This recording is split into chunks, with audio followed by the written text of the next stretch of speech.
ذرا لمحہ بھر کے لیے سوچئے، پورا عرب ایک ہی قوم، ایک ہی زبان اور ایک ہی نسل سے تعلق رکھنے والا، لیکن حقیقت یہ ہے کہ ہر قبیلہ دوسرے کا خون بہانے پر تلا ہوا ہے۔ غارت گری ان کا پیشہ اور تجارت بھی تبھی محفوظ تھی جب قریش یا دوسرے طاقتور قبائل سے خفارہ یعنی حفاظتی اجازت نامہ مل جائے۔ ایسے غیر محفوظ اور انتشار زدہ معاشرے میں نبی کریم صلی اللہ علیہ وسلم اور آپ کے صحابہ رضی اللہ عنہ اجمعین نے اسلام کا پیغام کیسے پہنچایا؟ مدینہ منورہ کے باہر پورا عرب ایک انتشار اور بد امنی کا گڑھ تھا۔ قبیلے ایک دوسرے کے خلاف برسر پیکار رہتے اور قتل و غارت گری ان کی روزمرہ زندگی کا حصہ تھی۔ تجارت ان کے لیے دوسرا ذریعہ معاش تھی، لیکن یہ بھی قافلوں کے لیے محفوظ نہیں تھی۔ ابن حبیب اپنی کتاب میں لکھتے ہیں کہ کوئی بھی تاجر یمن یا حجاز سے نکلتا تو وہ اس وقت تک محفوظ نہیں ہوتا جب تک قریش یا کسی طاقتور قبیلے کا خفارہ یعنی محافظ دستہ ساتھ نہ ہو۔ مثلا مصری قبائل کے ساتھ حلیف قبائل ان کے تاجروں کو نہیں ستاتے تھے۔ قریش جب عراق یا شام کی طرف جاتے تو وہاں کے مخصوص قبائل سے خفارہ لے لیتے، جس کے بعد کوئی قبیلہ ان پر حملہ نہیں کرتا۔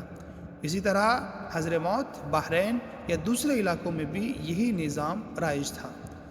یہ خفاراتی نظام دراصل اس بات کی علامت تھا کہ عرب کا کوئی خطہ پرامن نہیں تھا، یہاں تک کہ طاقتور قبیلہ عبد القیس بھی 5 ہجری تک صرف اشہر حرم میں ہی حجاز کا سفر کر سکتا تھا۔ لیکن ان مقدس مہینوں کا بھی وہی حال تھا کہ قبائل اپنی مرضی سے رد و بدل کر لیتے تاکہ مسلسل 3 مہینے ان پر بغیر خون ریزی کے نہ گزریں۔ ابو علی قالی نے لکھا ہے کہ چونکہ ان کی معیشت کا انحصار غارت گری پر تھا، اس لیے وہ حرمت والے مہینوں کی بھی پاسداری نہیں کرتے تھے۔